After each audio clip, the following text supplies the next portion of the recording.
Ayan, good morning. Good morning, madlang people. Yan, gumising kami ng napaaga. Ito, 5 o'clock in the morning. Meron kaming pupuntahan. Mag-extend kami ng visa ngayon.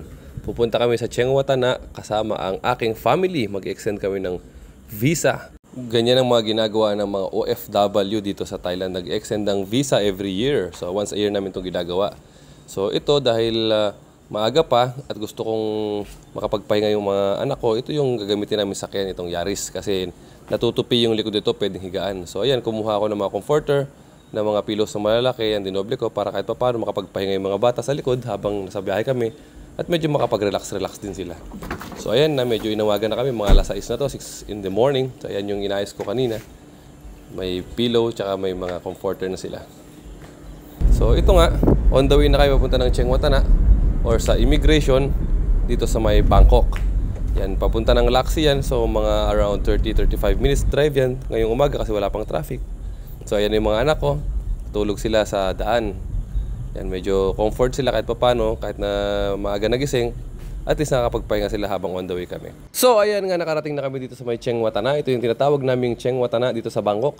Ang pinaka-government complex nila dito yan, sa Bangkok. Maganda rito kasi andito na po lahat. Ayan. Ito, meron to sa 4th floor. Pwede po silang mag-jogging-jogging dyan. Mga nagtatrabaho dito. Minsan, after na kumain, nag-walk-walk sila dito sa gabi. Yan, may mga jogging. So, ayan yung gitna ng Chiang Watana. Napakaganda, napakaluwag po. So, halos lahat ng opisina nandyan na. So, kaya pag pumunta ka at may inaayos kang documents mo, isang puntahan na lang. Hindi katulad sa ibang bansa na kung saan-saan pa, magkakahiwalay. So ayan, dito tayo sa Immigration Division 1 office. Ayan na yung mga naunang tao dito, mga naghihintay na yan. Kumuha tayo ng queue. 407 na tayo sa mga kumuha ng queue. 7 o'clock pa lang ng morning. So ayan, mga 8 na dyan pasado kasi magbubukas ang immigration ng 8:30. So mga 8:10, 8:15 na yan. Ang dami ng tao, sobrang dami. At yan, nakapasok na nga tayo at kumuha tayo ng panibagong queue sa N1. N1 po yan po ang extension ng visa. So tignan nyo po, yan pasado alas 8 na yan, N1007 pa lang at tayo ay nasa pang 258, maghintay pa tayo ng 251 na tao, 841. So ayan yung anak ko, medyo nainip na siya at medyo nalobat na yung kanyang cellphone. Yan, sumalampak na sa gilid habang nag-charge yan. At ito naman isang anak ko din at si Mrs. Ayan. So ang daming tao. Kaya yan, medyo nainip kami, lumabas muna kami, sabi namin kumain muna kami sa labas. So ganyan. Ganyan kami, mga anak ko talaga, kaysa kami pumunta, talagang magkaka-holding hands kami yan. Ganyan kami ka-sweet mag-aama. At si mami lagi naiiwan sa likod yan. Dahil ako sinusolo ko yung mga anak all the time. Basta ganyan na may pagkakataong magkakasama kami. Talagang nilalambing ko na sila ng gusto. So yan, pababa na kami sa may ground floor kasi doon yung mga kainan. Nag-uusap kami dyan kung saan kami kakain. So ayan, napag-desisyon na ng mga bata na kumain na lang kami sa Chester's. Kaya bubili na sila ng mga food nila to breakfast namin. And parang brunch na din. Pero bago naman kami umalis ng bahay, kumain kami kanina. So ayan kami dalawa nung anak ko, yan ako kasi yan di ako mahilig sa sibuyas. Kaya tinatabi ko. Di yung isang anak ko, yung panganay, yan, tignan mo, tinatabi rin niya yung mga sibuyas niya. Kasi hindi kami mahilig kumain ng mga ganyan na sibuyas, lalo yung mga fresh. Kahit pa paano yung mga naluto, yan kinakain namin. At bunso ko yan, kung pagkain yan, nuggets, siya kung, ewan ko ba kung ang tawag sa isa na yun. Kasi masaya siya yan, basta nakakuha niya yung gusto niya. Yan kami dalawa ng panganay ko, tanggal sibuyas bago kumain. Yan yung tinatawag nilang like father, like daughter. And so wala na masyadong sibuyas, pwede nang kumain. So ito, nung pagkatapos namin kumain, bubalik kami sa kotse kasi nga medyo matagal pa kami. Yan, balik kami sa dating posisyon. Higa-higa muna para makapag-relax kasi nandun kami sa maraming tao nakipagsiksikan.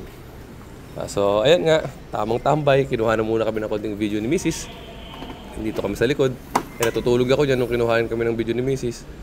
So ayan, nagising ako kasi nagulat ako at biglang bumukas yung pintuan. Ayan, nakahiga kami dalawa ng bunso kong anak. Yan, relax. Ayan yung Chiang Watana. So, ayan, matagal na kami dito sa sakyan yan. Mga more than 1 hour na kami. Ayan, ganyan lang kami, relax. Cellphone.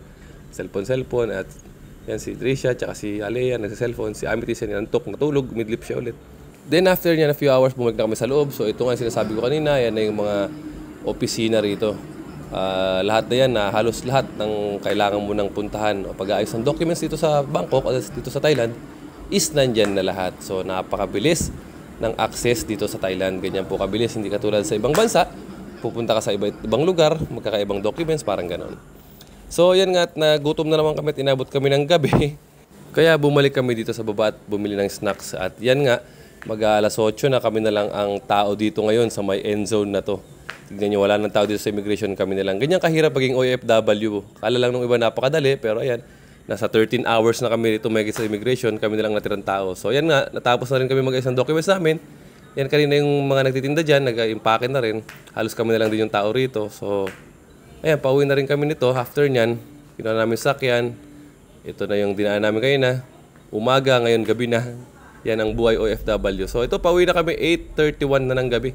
Kalalabas lang namin dito sa may immigration. Yan, nakalabas na kami. Dito na kami sa may Ramintra Road. Pauwi na kami sa bahay niyan.